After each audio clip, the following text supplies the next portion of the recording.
السلام علیکم ورحمۃ اللہ وبرکاتہ۔ جو شخص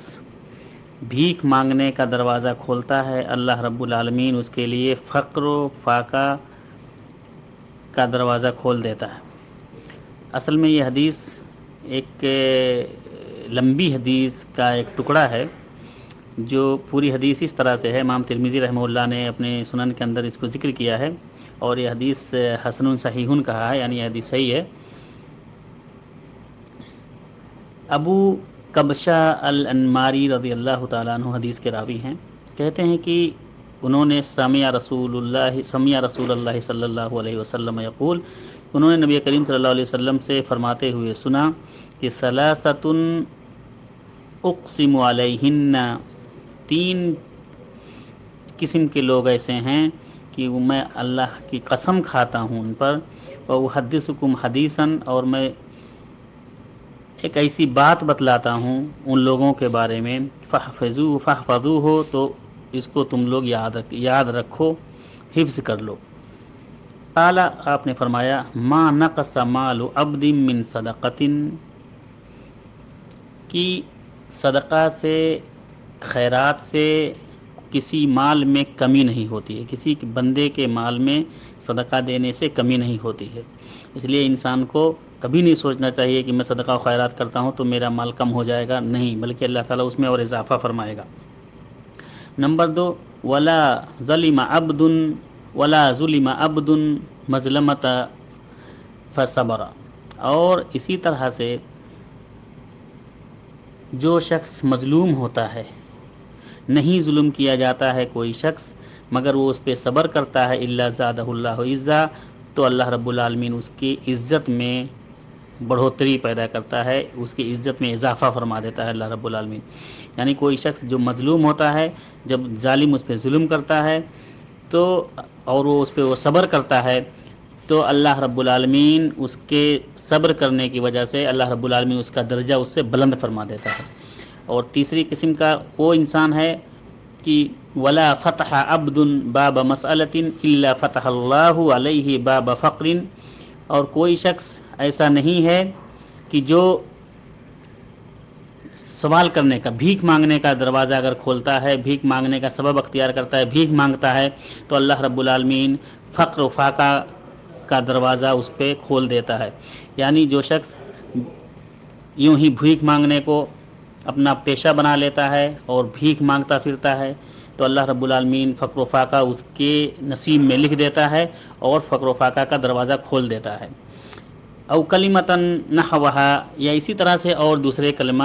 اللہ کے رسول صلی اللہ علیہ وسلم نے فرمایا، راوی کہتے ہیں، وأحدثکم حدیثا، یہ بات ہو گئی تین۔ اس کے بعد میں اللہ کے نبی صلی اللہ علیہ وسلم فرمایا کہ میں اور ایک حدیث اور تم کو بتلاتا ہوں، اس کو بھی یاد رکھو۔ قال، فرمایا، نمبر 1، انما الدنیا لاربعۃ نفر، یقیناً دنیا 4 قسم کے لوگوں کے لیے ہے۔ نمبر 1، عبد رزقہ اللہ مالا وعلما فہو یتقی فیہ، کہ ایک ایسا آدمی جس کو اللہ رب العالمین نے رزق دیا ہے، مال دیا ہے، بہت زیادہ مالدار کیا ہے، اور علم دیا ہے، فہو یتقی فیہ ربہ، اور وہ اس مال میں، اس علم میں اللہ رب العالمین سے ڈرتا ہے، اللہ رب العالمین کا تقوی اختیار کرتا ہے، وَيَصِلُ فِيهِ رَحِمَهُ، اور اس کے ذریعہ سے قرابت داروں میں، رشتہ داروں میں صلہ رحمی پیدا کرتا ہے، وَيَعْلَمُ لِلَّهِ فِيهِ حَقًّا، اور اس مال میں اللہ کا حق بھی جانتا ہے، اللہ کا حق بھی ادا کرتا ہے، فَهَذَا بِأَفْضَلِ الْمَنَازِلِ، تو یہ سب سے افضل منزلوں میں سے ایک ہے، سب سے افضل درجوں میں سے ایک ہے۔ نمبر 2، کہ عبد رزقہ اللہ علما، کہ نمبر 2، وہ آدمی جس کو اللہ رب العالمین نے علم عطا کیا ہو، ولم یرزقہ مالا، لیکن اس کو مالدار نہیں بنایا ہو، فہو صادق النیہ، لیکن وہ نیت میں خالص ہے، نیت میں سچا ہے، اور وہ کہتا ہے کہ لو ان لی مالا لعملت بعمل فلان، کہ اے اللہ رب العالمین نے اگر مجھے مال بھی دیا ہوتا تو میں فلاں آدمی کی طرح سے خرچ کرتا، فہو بنیتہ فاجرہما سواء،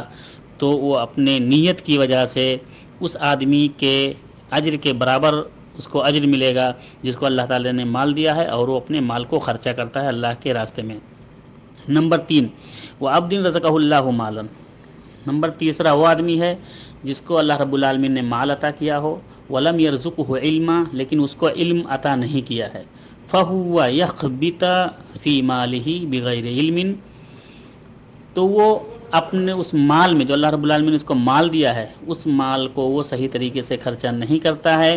بغیر علم، علم نہ ہونے کی وجہ سے، لا یتقی فیہ، نہ وہ اللہ رب العالمین سے ڈرتا ہے، ولا یصل فیہ رحمہ، نہ وہ صلہ رحمی کرتا ہے، ولا یعلم للہ فیہ حقا، اور نہ اس میں وہ اللہ رب العالمین کا حق ادا کرتا ہے،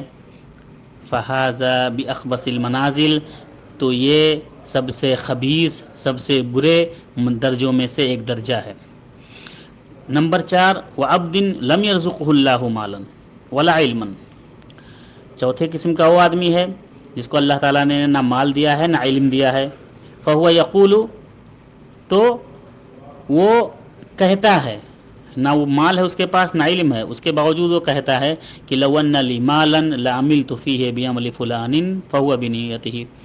کہتا ہے کہ اگر مجھے مال اللہ تعالیٰ نے دیا ہوتا تو میں فلاں آدمی کی طرح سے، جس طرح سے وہ غلط کاموں میں پیسہ خرچہ کر رہا ہے اسی طرح سے میں بھی اس سے بڑھ کے غلط کاموں میں خرچہ کرتا، اس سے بڑھ کے جا کے عیاری اور عیاشی کرتا، اس سے بڑھ کے جا کے میں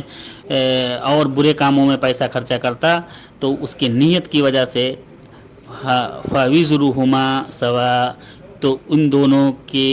جو گناہ ہوگا وہ بھی برابر کا ہوگا، اس کو نیت کی وجہ سے اور اس کو برے کاموں میں خرچہ کرنے کی وجہ سے۔ قال ابو عیسیٰ ھذا حدیث حسن صحیح، امام ترمذی رحمہ اللہ کہتے ہیں کہ یہ حدیث حسن صحیح ہے۔